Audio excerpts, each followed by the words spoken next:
Hello, my WAT movie realists, and I see you. We are here for another Avatar review. It's been a few years.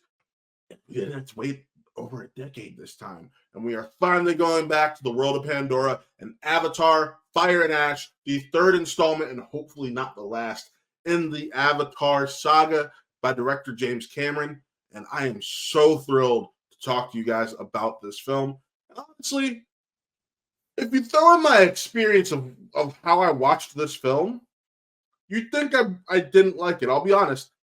I say this in jest. I saw half the movie. I saw the entire movie, but I saw half the movie because my 3D projection was not working. So I saw that in double vision, or I could argue I saw it twice. However, I powered through and watched the entire thing, and ultimately, I came across what may be my favorite film in the Avatar saga. Let me preface this by saying, Avatar, the first one, was one of the first films I can remember.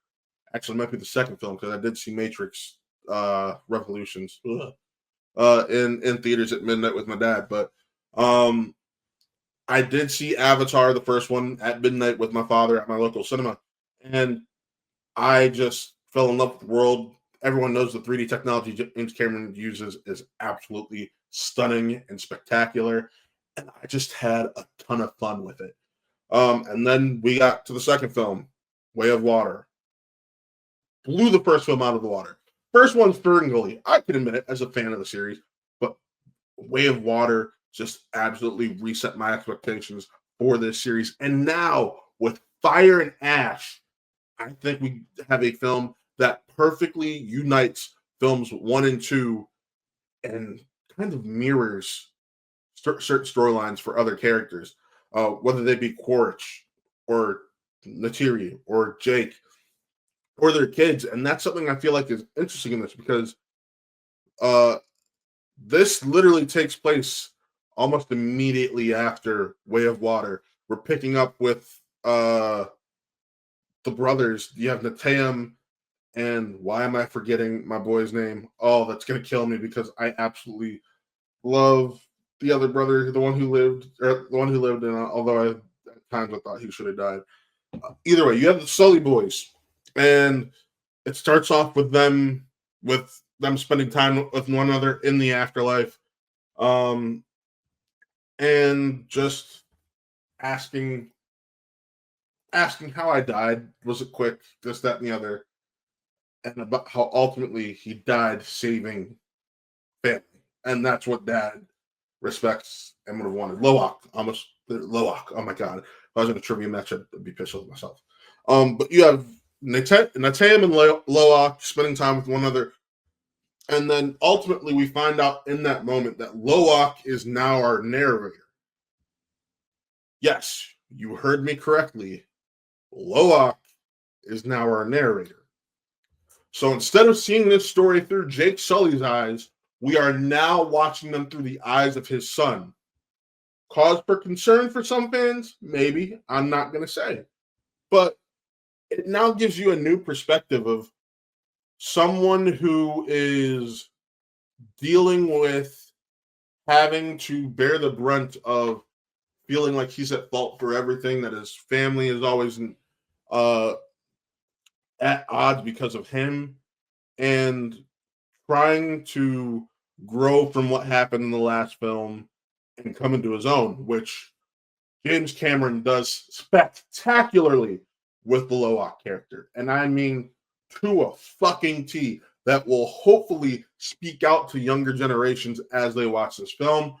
That's all I'll really say on it, on Loak's character in regards to that, because it is just powerful how Britton Dalton, who portrays Loak, is able to bring such an emotional performance and speak on real issues that younger generations, the early 30s and to early 20s, deal with when trying to have their voice heard. Absolutely love that. And then you have Jake and Neytiri, who they're both grieving in their own ways. Neytiri much more than Jake. Jake is going into warrior mode of we need to prep to fight back, and Neytiri's doing the traditional grieving mother and doing what she needs to do to protect her family that she believes. While we also see them deal with some of their own grief and trauma in their relationships with one another and their blended family as a whole. Which beautiful, beautiful scenes there, especially emotionally powerful scenes. But the big stories that I want to focus on are those of the Quaritch men, aka Spider, and Miles Quaritch, who is a dead man's mind and an avatar's body. And Spider has a very interesting story here, a little half-baked at times, and that's probably the reason why I docked this a little bit. But when I tell you that Stephen Lang just gets to work in this film, I mean it. Stephen Lang and Una Chaplin steal the frickin' show. They're absolutely incredible as Varang and Quaritch, and I wanted more. It's a 3-hour and 17-minute movie, but I wanted more. And if it weren't for the busted 3D, I probably would not have checked my watch to see the time, because I was just that invested and enthralled in the world and seeing how different tribes, the continuing trend of showing how different tribes react and their views on Awa, or for let's just be honest, God, compared to others. It was really cool, and seeing, and this is what I really loved about this film and where it caught a lot of my attention, is how Quaritch's journey mirrors that of Jake's in the first film. And there you have Jake, the guy who's been through it all, who's trying to point out to him, you aren't the same man. This blue skin of mine that you hate, that I chose, is now the same as yours. And because of that, these people who you're fighting for aren't going to view you the way that you view yourself. You don't have to think the way you did. It's your own life. You're a different person. You have a dead man's memories. And that was just, the times that we get to those moments were beyond powerful. And I think that might resonate with a lot of people, because at the end of the day, you can argue your old self is dead. You are a new person. You don't have to be that person anymore. And that's something I absolutely love. As always, with Avatar films, and yes, I'm saying this even with broken 3D, the views were spectacular. Most of the wide shots were clear. Enthralling. The action, while somewhat recycled, still hits. And I can't wait. If we do, granted, James Cameron said parts 4 and 5 depend on how financially successful this film is. If we do get parts 4 and 5, I hope that they build on what these films have established. He did mention, and I'll comment on this because he's talked about it out in public. James Cameron says he tried to wrap this one nicely in a bow in case he doesn't get to make 4 and 5.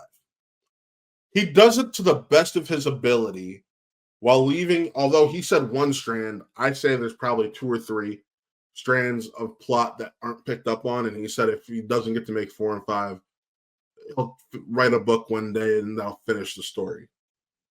I want these films. And I think it's hard to say no to almost guaranteed at least $1.8 billion films. Probably going to be $2 billion. I know some people don't believe that, but Avatar's strength has never been its opening numbers. It has always been its staying power. That shit stays in the number 1 till like the end of January because nothing else really comes out. So don't be shocked if that happens again.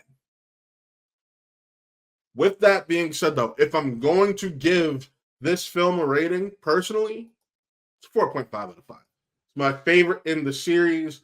I do think we build on a lot of ideas and concepts, and also set up some new ones that I want further explored more. And I think that's what makes this series so damn entertaining. It's not just the amazing 3D, human storytelling, and spectacular effects. It is all of those elements combined. And I want more. I really do. Just absolutely incredible. With that, remember to check out everything else we do over here at Watt Real Entertainment, whether that be our sister channel, Watt Real Gaming. There is an Avatar Frontiers of Pandora playthrough on that from a year or so ago. We are talking about doing the expansions and the new Fire and Ash expansion on top of it in the coming days. So be sure to check out our Twitch, which is just twitch.tv/WattRealEnt. And then also earlier today, I had a review drop for The Housemaid. So be sure to check that out as well. And yeah, with that, folks, signing off, I am Matt. This was another Real Review, and we'll see you next time.